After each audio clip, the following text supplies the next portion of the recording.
Welcome to Bikers and Backroads, a podcast about all things Harley Davidson. We're your hosts, Jason and the Big Z, so sit back and join us as we go into this week's episode of Bikers and Backroads. All right, welcome back, everybody. Thanks for downloading the most recent episode of Bikers and Backroads. If you're listening to us on the audio side, you can find us anywhere you're looking for an audio platform for podcasts. And according to the metrics, we're seeing an increase in downloaded audio podcasts.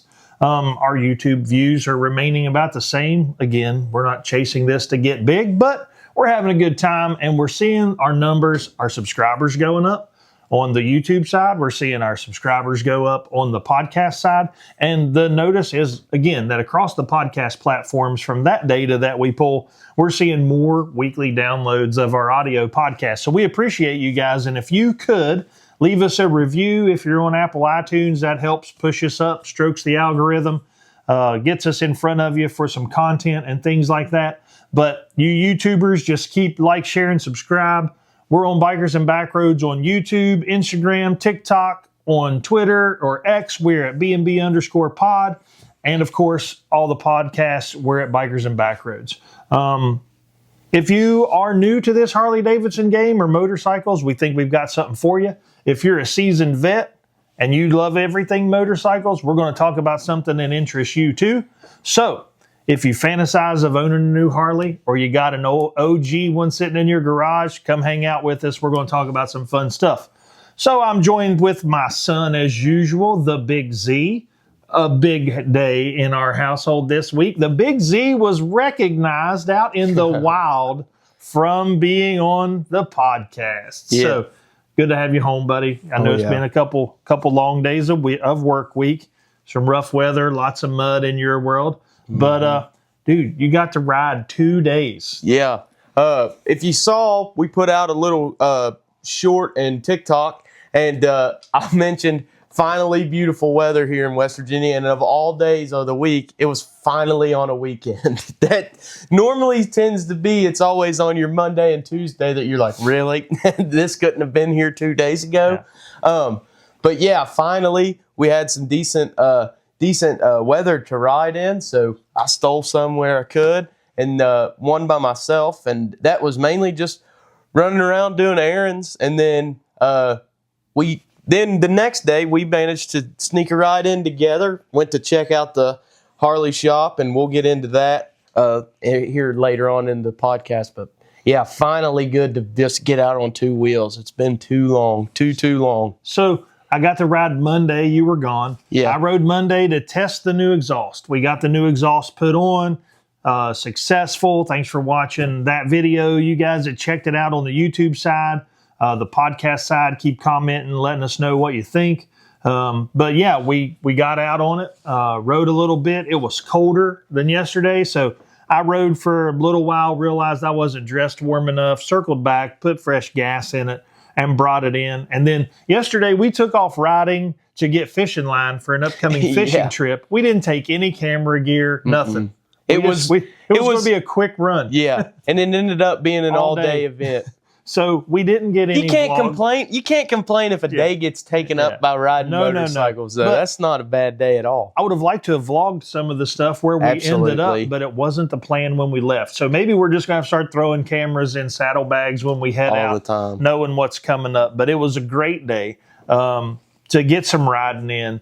Yesterday was much warmer. Quick review: both of us strapped on the Kimi Motos yesterday, and we rode some of the day without any heat on them. And then we rode part of the day with some of the heat, just the heat on, like I had just the backs of my hands on. Yeah. Super impressed with those. They have loosened up. They're not stiff. I can articulate my grips. My hands actually got a little warm from just the low setting. But again, it was upper 50s here. Yeah. The only thing that got cold on me yesterday was my hands on our first jaunt of the ride. And I had those gloves on, but no heat on them.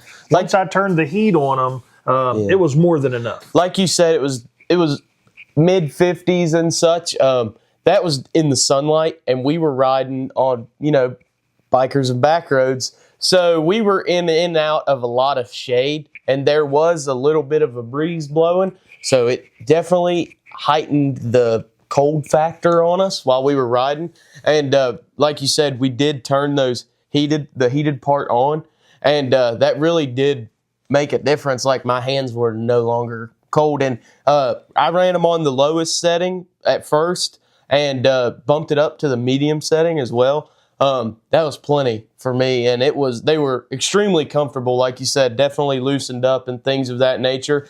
I'm just so used to riding with the thin glove or no glove, so getting used to the less feeling with that bigger glove, that can be somewhat challenging, but all in all, they're great product. Yeah. I'm enjoying them a lot. So far, I believe that orange was worth the squeeze. So that was a pretty good absolutely. present. Again, like I said, we've got maybe an hour on those now. So, but they have totally changed in fit, and we both had stored them in our bags out in the garage. So we opened them and pulled them out, and I was like, man, these already feel way different than when we wore them the first time.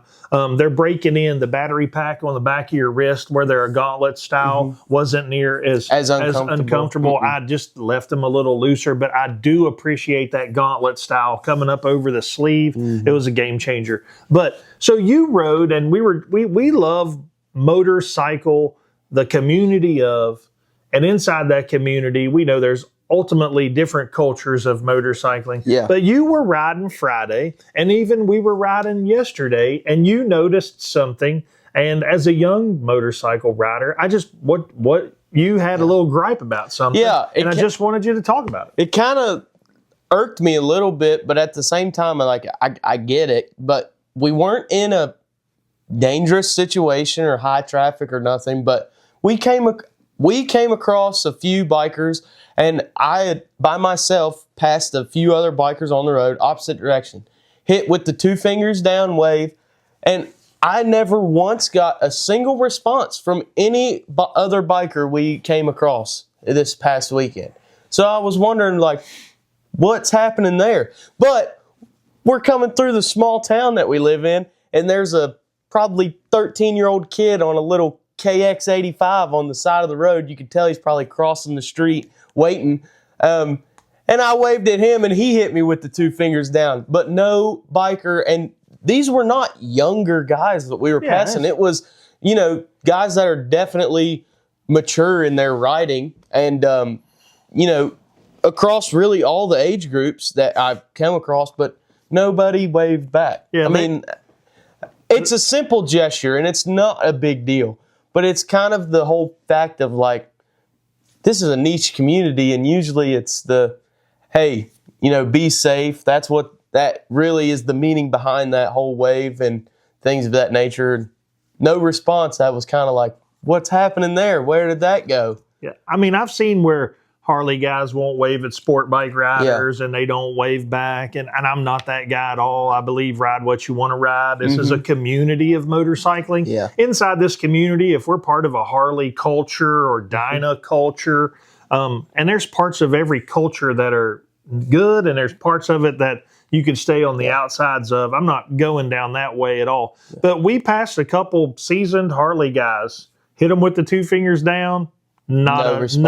Not a thing. Not a look at you and head nod because they're turning. Nothing. Yeah. Couple sport bike guys. Yeah. If you're pulling out of somewhere and you're grabbing the clutch and going to shift and you don't hit me with the wave, I understand it's an etiquette thing. Yeah. But it's also a safety thing. But I mean, you're just passing and rolling by. We were even in some downtown city. Yeah, dead straight stuff. Nobody acknowledging. So I don't know. I just think we get too preoccupied with self. And I know that's why guys don't pull over and help guys on the side of the road anymore. Yeah. It's terrible. But don't be that guy. I'm not. I know we're not the Harley guys that won't wave at sport, but I have friends that ride sport bikes, and I'm the dude that at a stoplight, there was a sport bike in front of me. I pulled up beside him, and I'm fist bumping him. Dude, this R1 is sweet because it's fully built out. Yep. And he's like, dude, the Dyna's awesome, and they're great guys, and we end up riding together around where we were at. That's just the way I feel of it. Is a motorcycle, but we like Harley Davidsons. We're going to talk about Harley Davidsons on this channel. But if you're on 2 wheels, then we're looking out for each other. Back in the day, the slogan Honda came out when they were coming into the American market was, you meet the nicest people on a Honda. I would like to think you meet the nicest people on a motorcycle. Yeah. Period. Kudos to Honda for stealing that slogan. Yeah. But, I mean, some of it is earned. I get it, where people act like creeps and intimidate other people, but that's not who we are. But man, etiquette, friendship, brotherhood, we're all out there doing the same thing because we enjoy that hobby. Just a little respect and a little etiquette. I mean, if it's dying, it's dying, but it's not going to die on my watch. I'm always going to wave. If you're broke down, I'm going to stop and check on you. And I mean, and even nowadays, that's sometimes kind of sketchy on your part. You don't know who you're rolling up on. And Absolutely. But I would want somebody to stop and check on him if he was broke down by himself or something like that. So anyway, biker wave, man, we're getting ready to break into this. Come get you a little biker wave every now and then. Another thing is safety tip. Yeah. Potholes everywhere. Yeah. Honestly, could be a couple safety tips this week, which we have the ones we're wanting to talk about. But one I did want to mention that I had forgot to mention to you before the camera came on was you just mentioned it. Potholes were everywhere, and you're going to probably have more of them in this early kickstart of a riding season because we're getting out of the snowstorms. There's been a lot of plowing. They're going to be ripping up all those patches. And something else I even noticed was, granted, we've had some rain to kind of clean off whatever debris on the road left behind from salt trucks and things of that nature, but there were still patches of the road that had your dust and dirt and debris on there. There's going to be some slick spots along with your potholes, so be looking out for that as you're getting into this first couple weeks of decent weather to rideable weather. That's going to be very prevalent. But also, we have another good safety tip that relates back to what you were talking about. We just put the Sawicki on, so lead off with that safety tip. So we've ridden it now twice. Yesterday was a start up, a ride, a stop, a cool down, a start up, a ride. We were got really hot, really cold, really up hot. to temperature, cooled off. So now one of the things we're going to tackle here this afternoon in the garage as we're filming this Sunday morning is I'll go out there and tighten all those bolts back down again. I mean, I'll check and make sure as we've heat cycled, we haven't had anything loosen up. I'm going to check those head bolts. I'm getting some D-cell pop, and I know that's probably part of it. But one of the biggest things you see with D-cell pop is a leak from the heads. You'll get an exhaust leak, and most likely it's around those heads as they've seated with the new gasket. So we're just going to top all those off. Definitely been instructed by some guys that run Sawickis to keep an eye on the bolts that go into the transmission, even though they're Loctite, tightened down. They say just watch those. Definitely keep them snugged up every couple rides. Check them until it fully seats in. And listen, I take all advice like that. Again, I wouldn't say I'm an A1 mechanic. I'm not afraid to wrench on my bike. But this is all things I had planned. And luckily, we ran into some people yesterday, and they were checking out the pipe and things of that nature. So just giving me some tips because they run the same pipe. And I think it's just important for that. Also, that being said, a good ride yesterday, the first thing I do is melt something to the front of the head pipe as I had bumped into it. So we're going to be putting out a little short video coming up, maybe even later today, probably drop earlier in the week. If you're looking for the YouTube side, if you're listening on the podcast side, slide over because we're going to clean both our pipes. Yours is the brushed stainless. Mine's polished stainless. There's a couple different ways to clean these. There's lots of videos out there. You can even look at Rolling Throttle has one where Crystal's cleaning the pipe on her Road Glide at the time, and just clean it off. You're going to rub it with your shoe. It's going to be hot. There's no heat shields on my bike. That was one thing I was riding yesterday to see if I know it was cold, but I was seeing if I got too hot down by my leg. I don't think I need a heat shield at all. That pipe is perfect. But little 3M pads, they recommend red, green. They also have the white and the gray. The white is the softest, which on my end will be polishing it back pretty shiny. On the polish, they can recommend you can use some metal and chrome polish. On your brush, they recommend some metal polish or just WD-40 to get off the goo. Xander's is pretty seasoned and needs a good scrubbing from head pipe in all the way down. Yeah, I've got some just wearing normal riding. You're going to hit bugs, and there's spots where you can tell there's been a bug splatter there, and it's heated up in that spot, and splashes from water on the road. And I did bump mine with my shoe just because I was in a twisty turn, and you're moving your feet on your pegs, and so that's what I've done. I ride mine. Exactly. You want to ride it. That's what it's there for. But there's every couple of months you can clean them up, and they're going to keep their great look. You just got to stay off the welds, both the polished and the brushed. You don't go scrubbing on the welds with those 3Ms, because then that color won't come back, and it just makes them look a little bit different. But we're going to be cleaning up some pipes, because old boy went to put his helmet down and leaned the helmet strap right on the pipe. Good thing I'm going to be replacing that helmet pretty soon anyway. It didn't hurt my helmet. I didn't ride unsafe, but luckily it wasn't. Just got a little singe on the pipe. So wasn't a non-weight bearing area. Yeah, a great thing we did yesterday, and I mean, we went down to our, like I said, we took off to get some fishing line for an upcoming fishing trip. Two passions here in this house: Harley Davidson and bass fishing. I can't help it. That's what I do. That's my vices. Neither of them are cheap hobbies, but it keeps me from getting in trouble. So we went to get some line to restring this guy's rods, because mine are ready. So we're at the place getting the fishing line, and he says, hey, there's an event at the Harley shop. So we head to Huntington, to Black Sheep Harley, for the kickoff weekend. It looked like a lot of they were doing their kickstart the season event. Wasn't huge. It was, we got there later. Yeah, we got there later. The event was from 12 to 3 this past Saturday. We're filming. This is Sunday morning. This was yesterday that we were there. And we rolled in. I knew it was 12 to 3. And we rolled in about 2 o'clock, 2:15.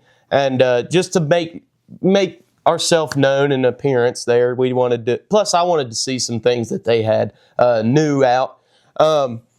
And it was a great time browsing around, and I'll let you continue on with the story from here. Plus, you're signing up to win a new bike. Yeah, absolutely. I'm going to go in there and put my name in the hat and sign up and put in all my code words to try to win a new bike. Hey, anyway. If you win that bike for free, I'll give you $100 for it now.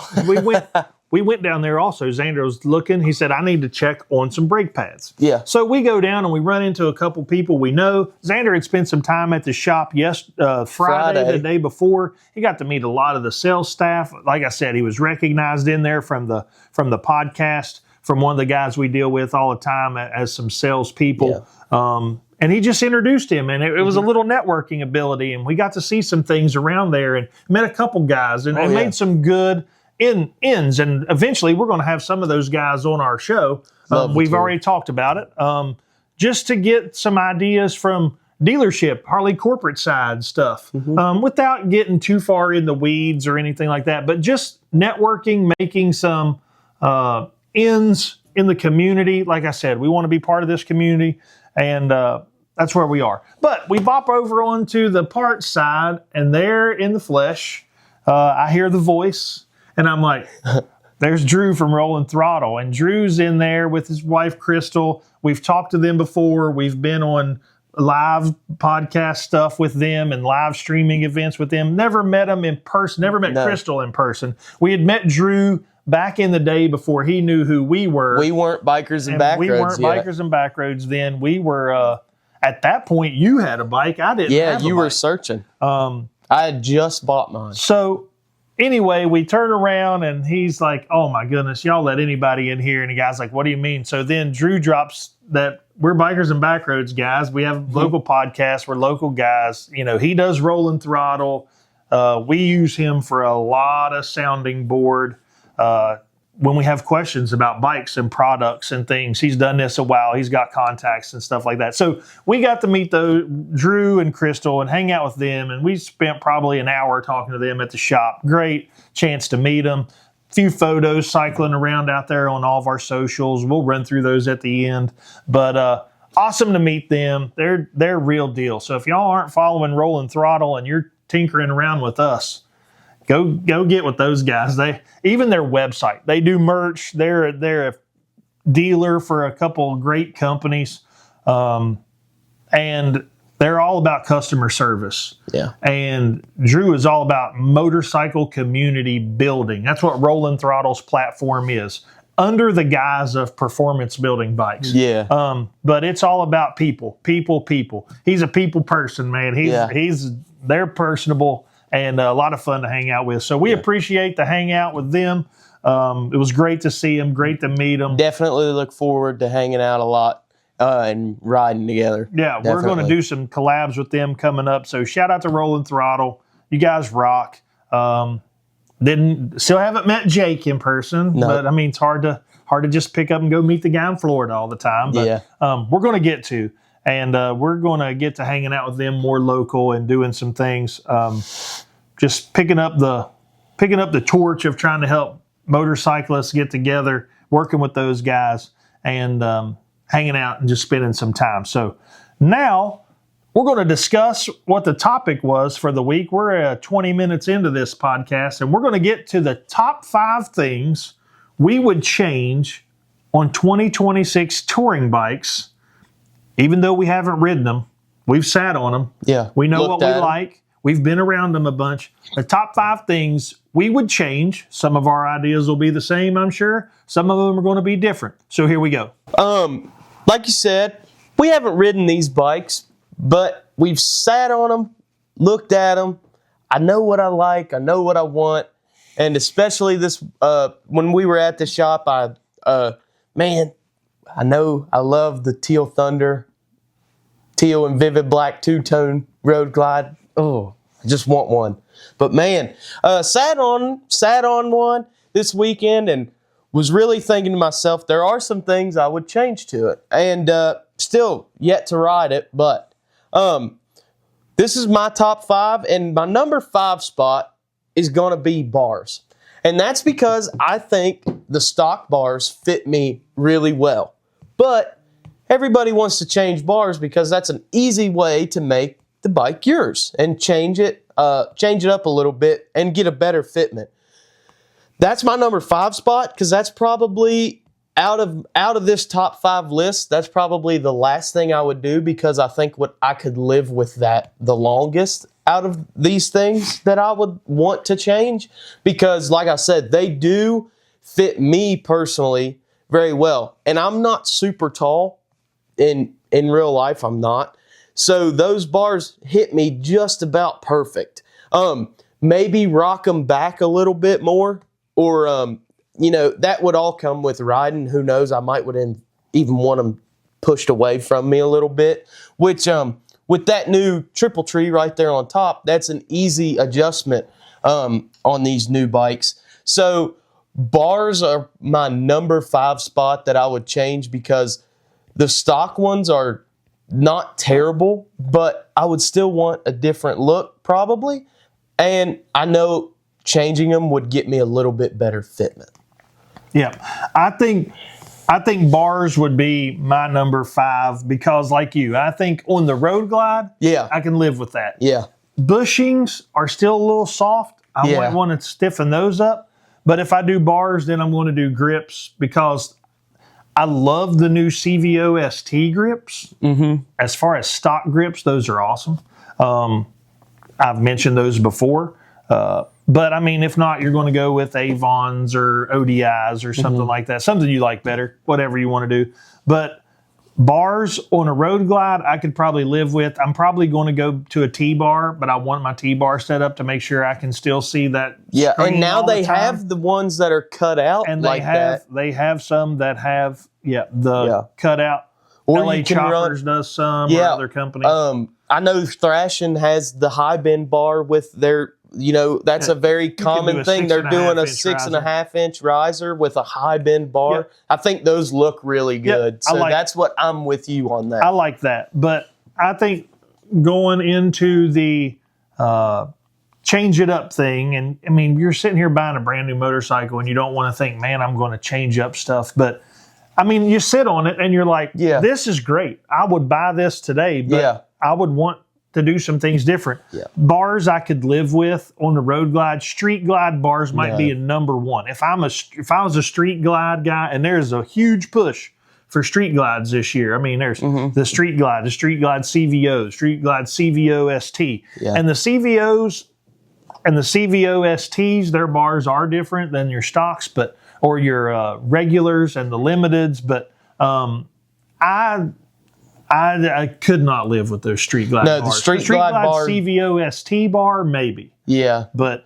the regular street glide would be changed on the day I purchased it. I probably would be a hey, I probably wouldn't bring throw this in on the throw this in. That would be a negotiation thing. All right, what's your number 4? So my number 4 is gonna go with an air cleaner. I'm not a huge fan of the look on the air cleaner on the new ones. I think they're very big, and it kind of does get in my way on my knee just a little bit.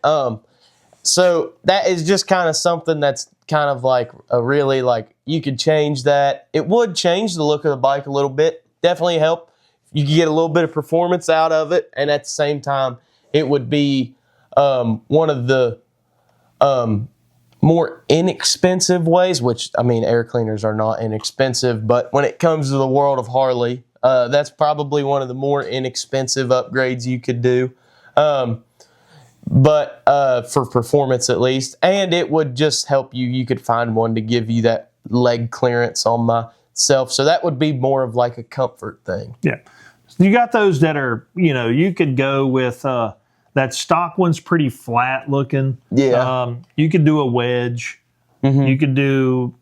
I don't like the snorkels. The way my legs rub them every time. The high flow snorkel, even on the CVO that has the longer looking rectangular. I mean, my knee rubs the bend of that pipe. I really love my like S&S. I have that mini teardrop on my Dyna. I would run a pancake style, like just a very just an upgraded kind of low profile, but still high breathe. Yep. So my number 4 would be on touring bike would be clockwork windshield. I would go to where you have that to tip it up, the little curve to bounce that wind over your head. I'm a little longer torsoed. So the wind buffeting, I mean, I'm saying this and I'm coming from a dyno where I eat wind always. But if I'm going to go to the creature comforts, I'm going to go to the rider pocket and I'm going to push the wind off of my head and I'm going to be in a comfort and I'm going to run that little vent where I get just as much wind as I want through that fairing. But I'm going to go Clockworks. I just think that's the way to go. You never hear anything bad about those products. I don't care if you do colored or smoke. I'm probably more of a smoke guy. But I mean, I don't know. I may venture into a color. Depends. If you get something that looks really, really good and you color pops, then whatever. But I would go Clockwork windshield for my 4th one. What's your 3rd one? My 3rd one that I would do is the foot controls. And this is the floorboards, your shifter, and the brake. I just do not like those. They feel weird on my feet. They've got the vibration stuff in them, so they're like rubber and they move around like what your foot is on.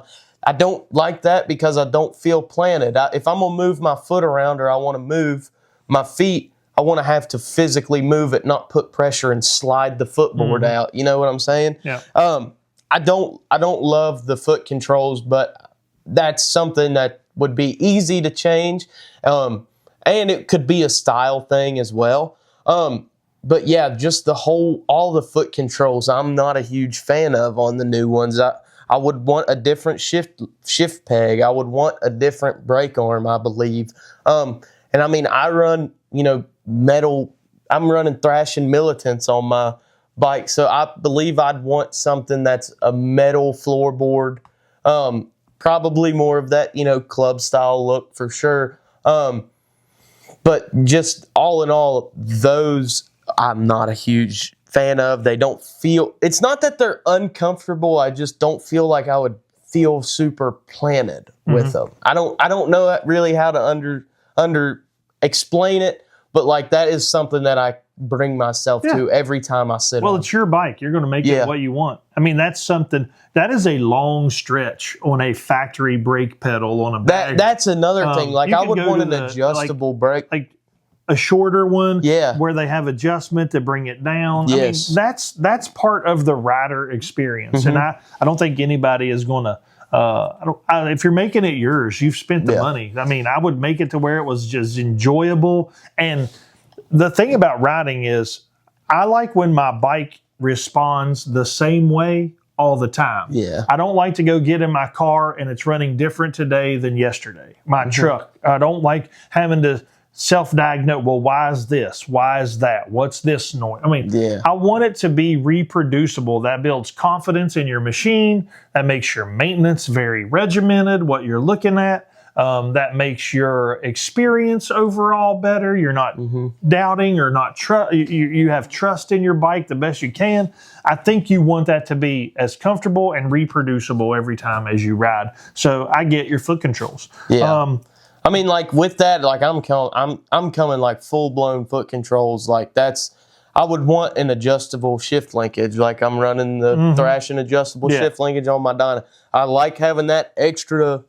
You know, things of that nature. Now, like the actual shift lever in and of itself, would I change that right off the rip? Probably not, because that could be an expense saved right there. Maybe the tip, because I don't love the huge rubber tips. I mean, I like to wear shoes and things of that nature, and that could be, I could change to the metal tip I'm running right now because you don't get scuffed up as things of that nature. But like, yeah, like you said, with the brake lever, that was the biggest thing, and it sits up high. Like they sit high. Maybe that adjusts down. I don't know, but from factory, that thing sticks up like a unicorn horn. The foot controls. That's probably that's on my number 3 spot of the list, because this is the things that I would want to change like right off the rip. My number 3 would be suspension, and I haven't, at least rears, just because. And I know everybody talks about how this Harley suspension has definitely improved, and that, you know, it's way better than it used to be.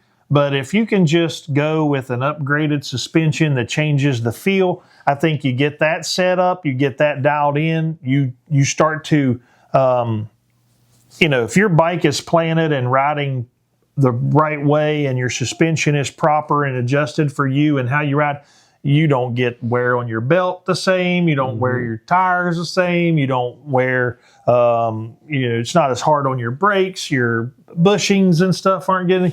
So I think just putting on an aftermarket suspension and getting that dialed in for you, that's where I would go. At least rear suspension, I think I would upgrade. I don't even know that you would have to fully upgrade that. If you could get it tuned right to yourself, that could make a whole difference. So that's a very good spot, honestly, for a number 3 is the suspension upgrade. That I fully hear you out on that. I just don't. I think for bang for your buck, you get with a good company, and you make it to where it's adjustable. It doesn't break the bank, and it can really improve your quality of ride. It gets your performance. You're talking power to the ground. You're talking maximizing your thing. You hear about all the time, all this new Gen 2 M8 motor builds a lot of power, and you don't have to throw a bunch of stuff at it for performance. I mean, you're going to talk, you're talking air cleaner. That wasn't on my list. I'm sure we're both going to have the same here in a couple.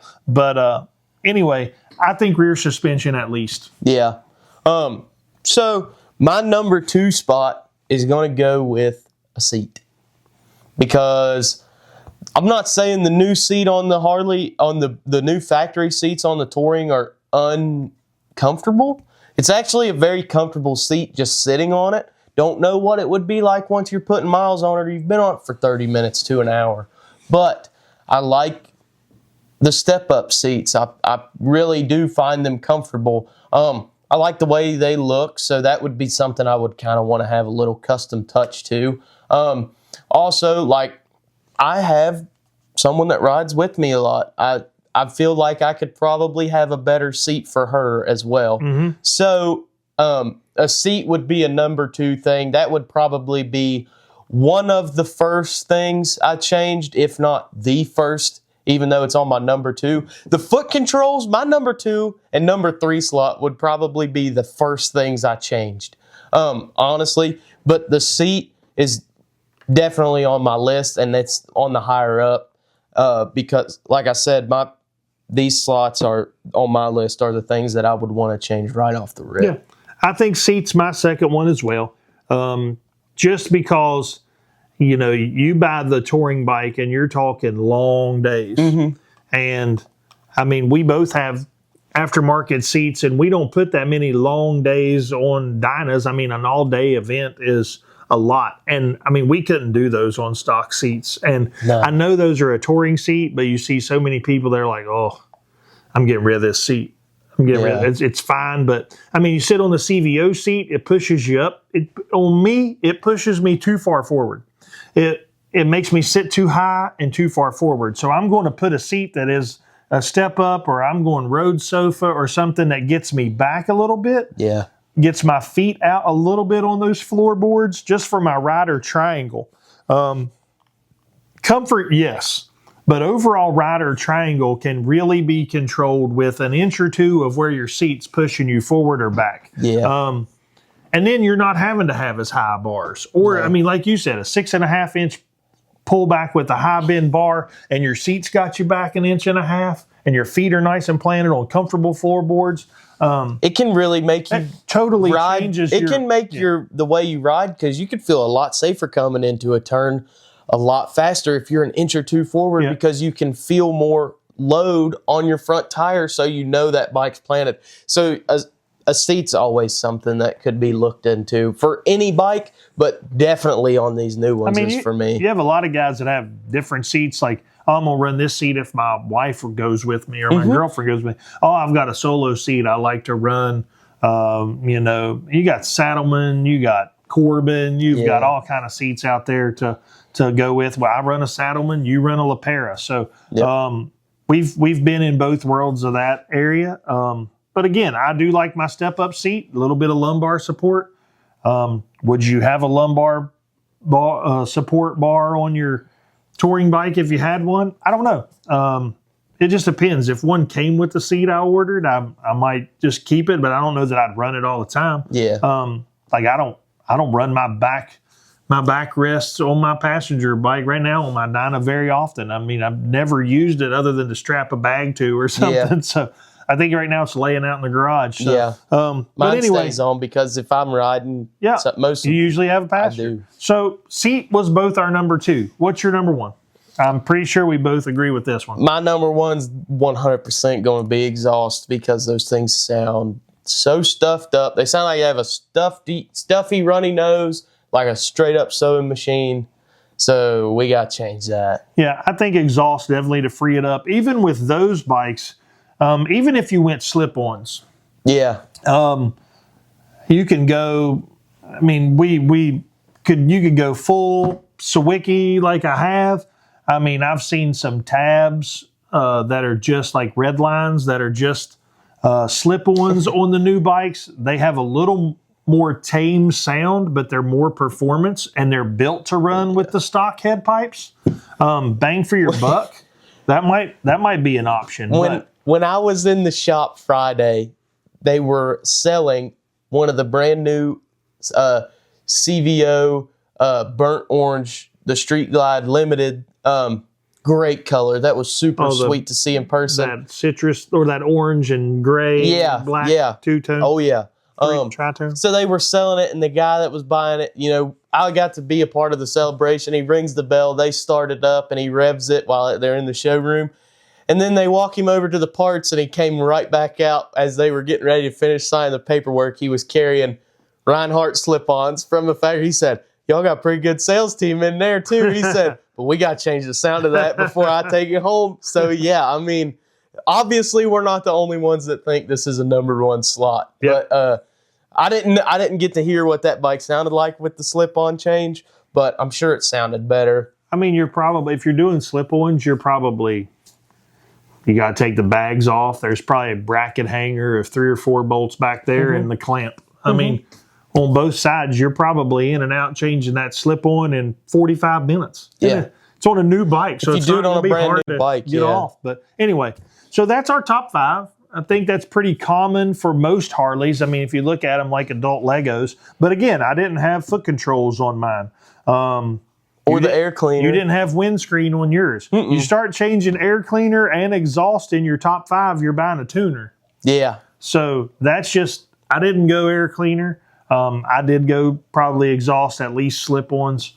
That being said, there's our top 5, and I hope you either agree or disagree, or what's your top 5?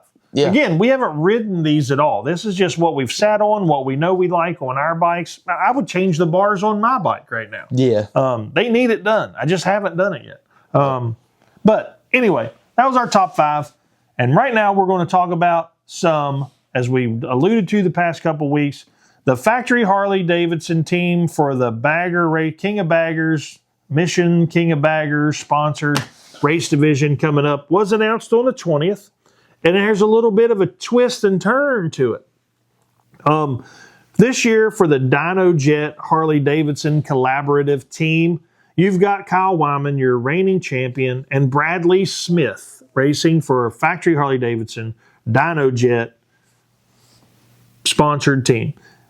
As a satellite team and a spin, there's another factory Harley team, and they're in a collaboration with Big Deal.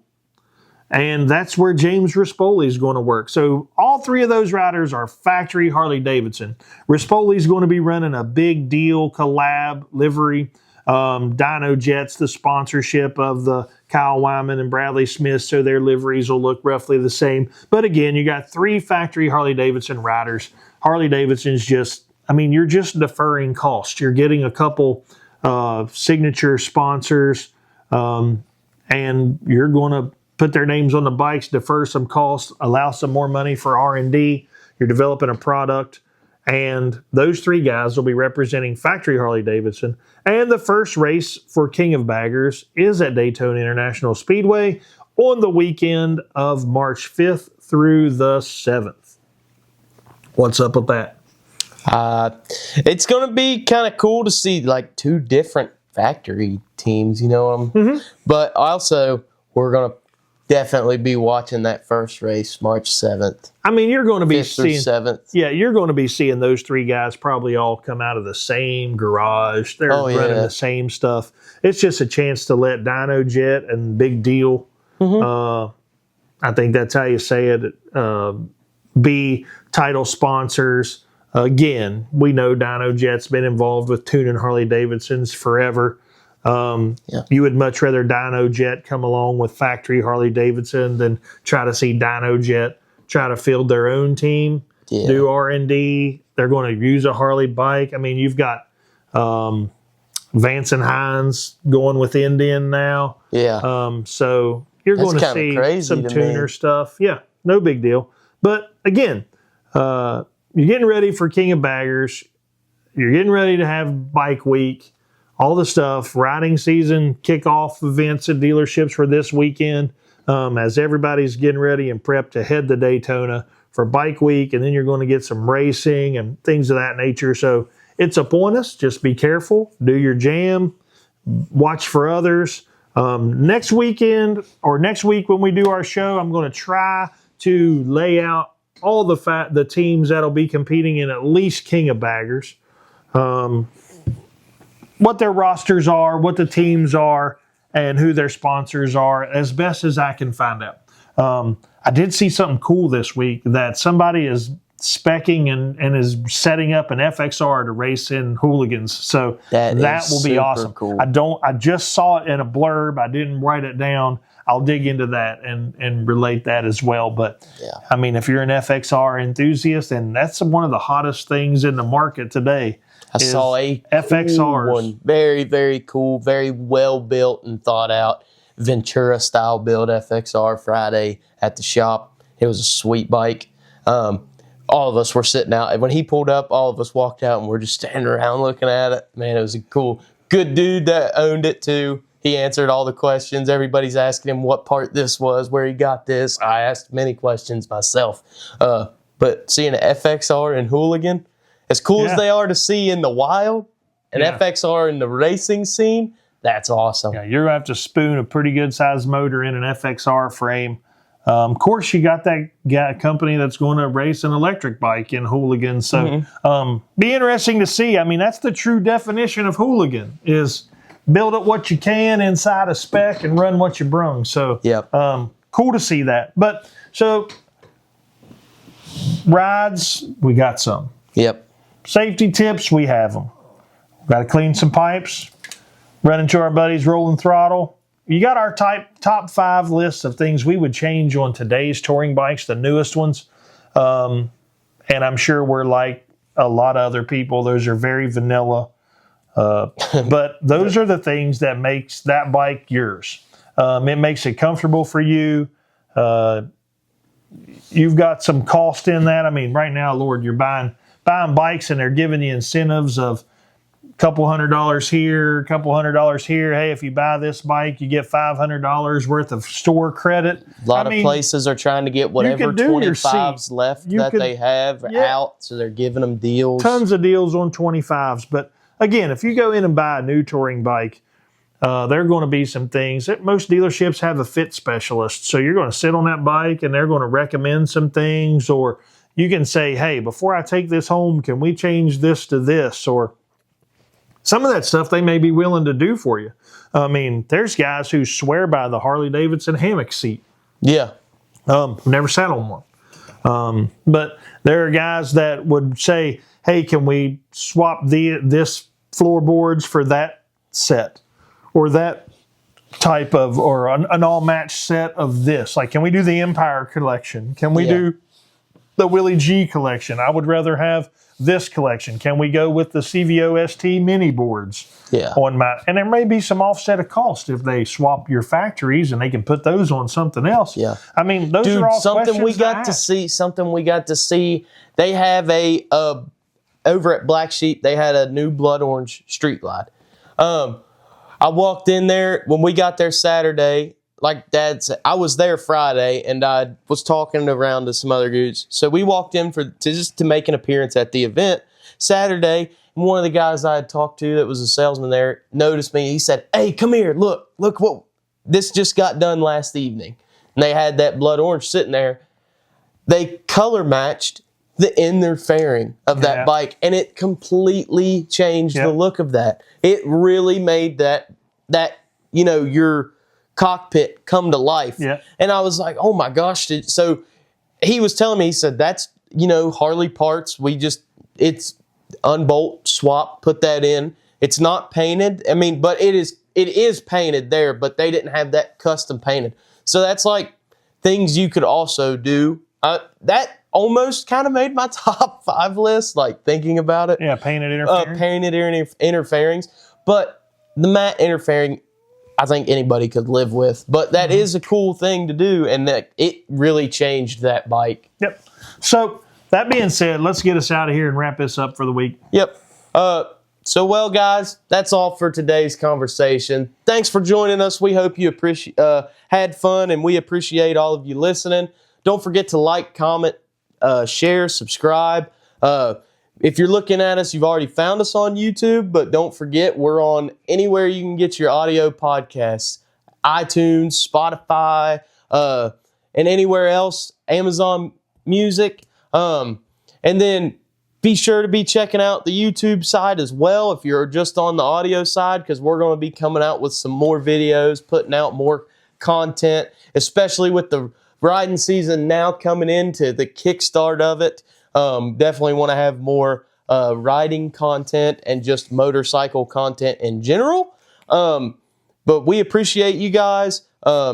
We appreciate Rolling Throttle for hanging out with us at the shop. It was great to hang out with you guys and talk. And we'll holler at you later. Follow us on all of our socials at Bikers and Backroads on Instagram and TikTok, B&B_pod on Twitter or X.